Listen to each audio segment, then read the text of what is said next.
अगर आप YouTube पर दुबई सर्च करोगे तो आपको दो तरह की वीडियोस नजर आएंगी। एक ऊंची ऊंची बिल्डिंग्स, बीचेस और सुपर कार्स पर एंजॉय करते हुए सेलिब्रिटीज और इंस्टाग्राम मॉडल्स की, और दूसरी तरफ ह्यूमन राइट्स वॉयलेशन और स्टेट स्पॉन्सर्ड ऑपरेशन की। दोनों तरह की वीडियोस एक दूसरे के बिल्कुल अपोजिट है, लेकिन हकीकत यह है कि दुबई की एक साइड को बहुत ज्यादा हाइप किया गया, जबकि दूसरी साइड को बिल्कुल इग्नोर किया गया है। दोस्तों, असल में दुबई को अमीरों और पावरफुल लोगों के लिए ही डिजाइन किया गया है। अगर आपको अमीर ना होने के बावजूद खुद को अमीर दिखाना है तो ये जगह आपके लिए किसी जन्नत से कम नहीं है। लेकिन कोई भी इंसान एक बात से इनकार नहीं कर सकता, और वो ये है कि दुबई शहर पैसे से भरा हुआ है। दूर से देखने में ये शहर किसी फैंटेसी मूवी की तरह लगता है, लेकिन अगर थोड़ा पास होकर आप इसे देखेंगे तो आपको पता लगेगा कि ये सारा खेल सिर्फ और सिर्फ इमेज का है। दुनिया भर से काफी इंस्टाग्राम मॉडल्स और सोशल मीडिया सेलिब्रिटीज हर साल दुबई आते हैं। ये लोग बड़े बड़े swimming pools, 7 star hotels, private jets और सुपर कार की फोटोज या रील्स सोशल मीडिया पर शेयर करते हैं, लेकिन असलियत ये है कि इनमें से अक्सर दुबई जाकर अपने सपने पूरे कर ही नहीं पाते और धीरे धीरे गुमनाम हो जाते हैं और इनकी जगह दूसरे इन्फ्लुएंसर्स ले लेते हैं। कभी आप लोगों ने ये सोचा है कि आखिर एक वक्त में रेगिस्तान और दुनिया भर से कटे हुए इस इलाके के लोगों ने बिलियंस ऑफ डॉलर्स खर्च करके इसको ऐसा क्यों बनाया? तो कहानी ये है कि 20वीं सदी की शुरुआत में दुबई में ब्लैक गोल्ड यानी ऑयल की डिस्कवरी हुई, और यहाँ के लोगों को पता था कि आने वाले वक्त में या तो ये ऑयल दुबई की जमीनों से खत्म हो जाएगा या कोई और मटेरियल आकर इसको रिप्लेस कर देगा।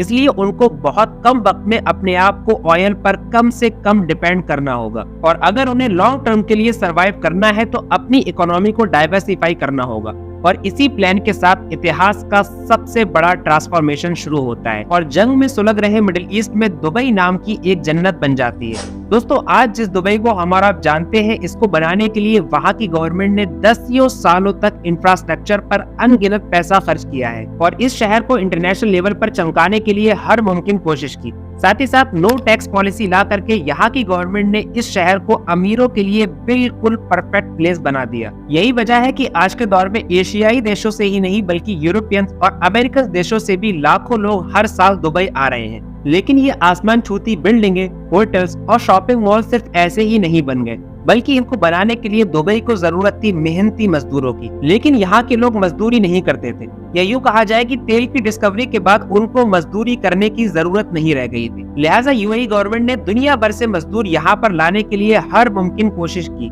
और इन्हीं गरीब मजदूरों के हाथों इस शहर की बुनियाद पड़ी। लेकिन इस बीच जहाँ दुनिया ने दुबई की चकाचौंध को देखा, वहीं इसकी डार्क साइड को बिल्कुल भूल गए।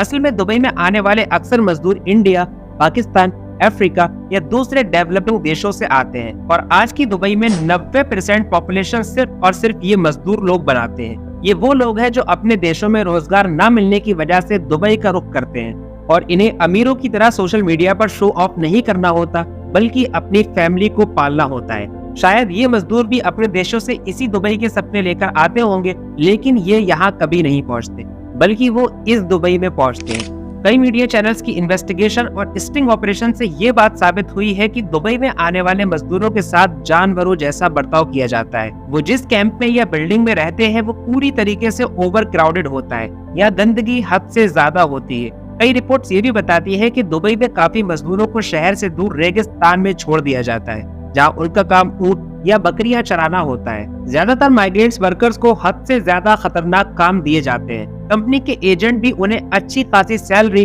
और बेहतरीन अकोमोडेशन का बहाना देकर यहाँ पर लाते हैं, लेकिन सिक्योरिटी के नाम पर सबसे पहले इन मजदूरों के पासपोर्ट्स को जब्त किया जाता है और इस तरह इनके भागने के चांसेस बहुत कम हो जाते हैं और इनके पास जो भी काम मिले उसको करने के अलावा कोई और चारा नहीं रहता।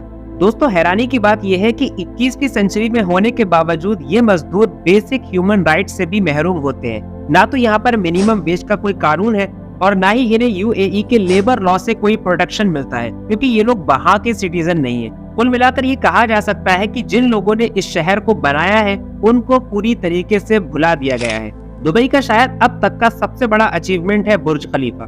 828 मीटर ऊंची ये बिल्डिंग आज दुनिया भर में इस शहर की पहचान है। लेकिन कड़वी बात यह है कि इस बिल्डिंग को जिन लोगों ने अपने खून पसीने से बनाया है वो लोग सिर्फ $4 यानी लगभग 250 इंडियन रुपीस की मजदूरी के लिए 14 से 16 घंटे यहाँ काम करने पर मजबूर थे। और आज भी दुबई में जितने भी मेगा प्रोजेक्ट्स पर काम हो रहा है, वहाँ के मजदूरों की हालत भी कुछ ऐसी है। कहने को तो यहाँ के कानून इतने सख्त है कि यहाँ पर आप ड्रग्स और अल्कोहल को खरीदने के लिए भी कई साल जेल में रह सकते हैं, लेकिन ये सिर्फ दिन दिन के लिए होता है।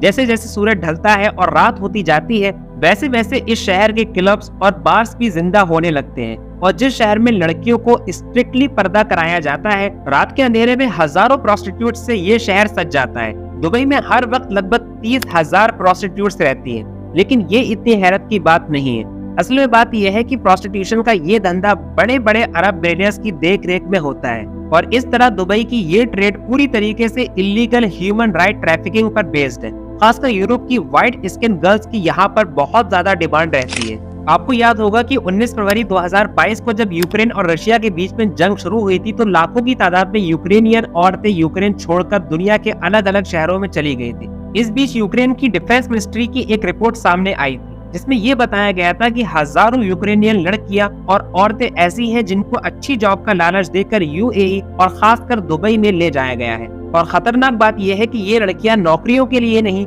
बल्कि सेक्स स्लेवरी के लिए ले जाई जा रही हैं। लेकिन ये काम सिर्फ यूक्रेनियन लड़कियों के साथ नहीं किया गया, बल्कि इंडिया, पाकिस्तान, फिलीपींस और कई सारे अफ्रीकन और यूरोपियन देशों से कई लड़कियां या किडनैप करके या जॉब का लालच देकर यहाँ लाई जाती है और उनको सेक्स स्लेवरी के लिए दुबई में बेचा जाता है। दोस्तों, अगर आप लॉन्ग टर्म से दुबई में रह रहे हैं तो आपको ये बात पता होगी कि यहाँ पर बन रहे अनलिमिटेड मेगा प्रोजेक्ट्स की वजह से यहाँ का क्लाइमेट भी पूरी तरह डिस्ट्रॉय हो चुका है। यहाँ का सी लेवल डेंजरस स्पीड से बढ़ रहा है, और उसका सबसे बड़ा एग्जाम्पल है वर्ल्ड आइलैंड। $9,500 करोड़ की लागत से बनने वाला ये आइलैंड एक वर्ल्ड मैप को शो करता है, लेकिन अब ये पूरी तरह फेल हो चुका है और समंदर के अंदर पड़ा हुआ एक वीरान मैन मेड आइलैंड है जो धीरे धीरे पानी में डूब रहा है। चलिए अब इस वीडियो को यहीं खत्म करते हैं, इस उम्मीद के साथ कि वीडियो आपको पसंद आई होगी। आप देख रहे हैं इनलाइटेन लड़का, uncover the past, explore the present and dive into future.